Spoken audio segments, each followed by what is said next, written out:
This is Rob Tubbett for Boxing Social in association with Betfred. Delighted to be joined by unbeaten welterweight prospect, star of the future, pretty boy Josh Kelly. We're here at the Avanesyan Josh Kelly press conference. How are you, Josh? Good, mate. That was a build-up. Oh my days! You live up to something like that, huh?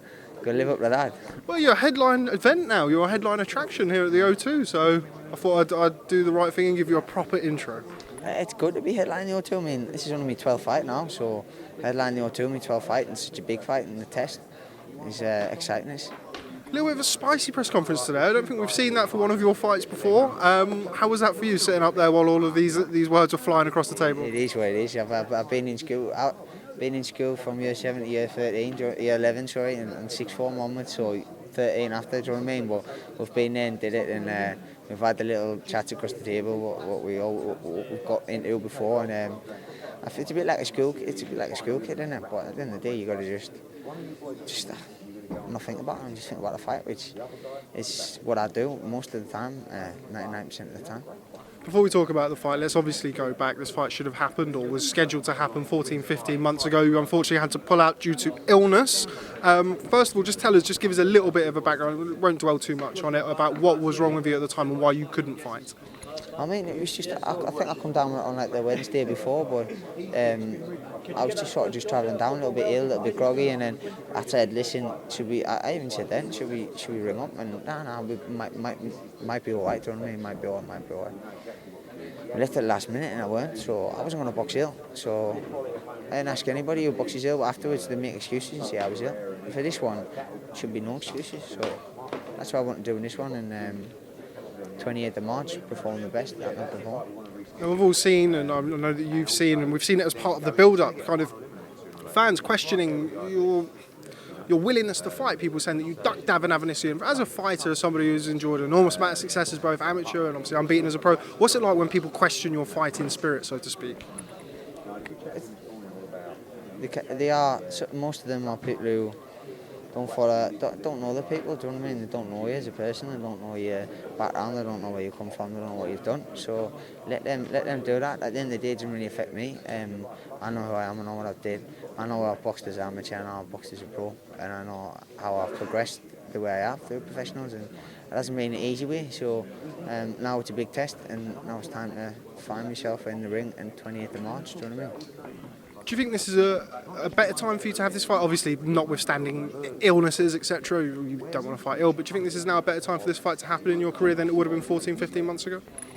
For me, yes, 100%. I mean, I'm for David. I mean, I think it's benefited us both, to be fair. It's made it a bigger fight. It's probably bigger money for both of us. A bigger stage for me to perform, or a bigger stage for him to perform. So I believe I am going to come out on top on the night. So just leave it at that. He's impressed against Kerman Lejaraga and picking up the European title away from home in Bilbao, like that raucous atmosphere. How impressed were you with those performances? And is it the punching power that you feel that you've specifically got to be wary of in this fight? He's a solid all-round boxer. He's strong, tough. Like I said, David is a quality fighter. So when you get that top level, you've got to respect everything of a fighter. You can't just be sitting there working on one thing. You've got to take the full package, do you know what I mean? And got to sort of work on everything. So I'm expecting everything from David Avanesyan. I'm expecting 12 hard rounds, and the hardest rounds I probably ever did. So let's keep my fingers crossed that happens, because I'm preparing my best I've ever prepared. Your last fight was a step up against Ray Robinson, seasoned campaigner, somebody who's boxed an awful lot at the top level. Do you think this is a more difficult fight than that? In certain ways, yes. In certain ways, no. Ray Robinson, southpaw, tall, long. Obviously, David can fight southpaw as well, but at the same thing, it's a different fight altogether. Different statures. Ray Robinson's tall, long, languid. Avanesyan shorter, strong, comes forward, wants to work. So, totally different fights. It could be hard, it could be easy. I'm not sure. We'll see on the fight night. I'm just knowing that I'm going to prepare for the best David Avanesyan he's going to bring. Do you know what I mean? Another fight on the card, two welterweights that you know well.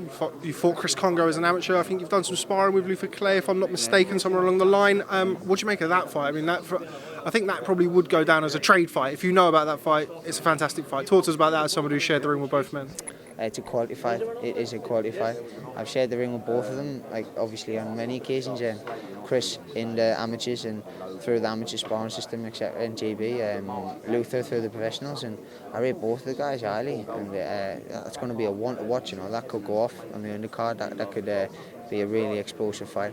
And them are chomping at the bit. You know what I mean? Them want to be where we are.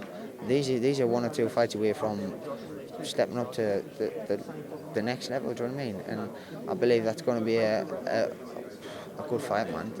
Luther's a solid pro. Chris is a very good boxer. So it's going to be a stylistic matchup. And whatever one works, whatever one's more effective, it's going to be pulled off on the night. Who would you give the edge to in the fight? I mean, I'm probably. I was edging more Luther at the moment, but it'll be a good fight, man. Okay, well, Josh Kelly, always a pleasure catching up with you. Nice to see you looking so well. Really excited about this fight against David Avanesyan. Before we go, just tell people who will be tuning in how your fight's going to go when you headline the O2 against David Avanesyan for the European welterweight title. It's going to be an exciting fight. It's going to be non-stop because he's going to bring the pressure and I want to bring the so-called style. So it's going to be non-stop. It's going to be a great fight. I want everyone to tune in, everyone to come down, and that's all I've got to say, man. That's all I've got to say. Talk, let's do more. Okay, Josh Kelly, thanks very much for speaking to Boxing Social. Yeah, mate, cheers.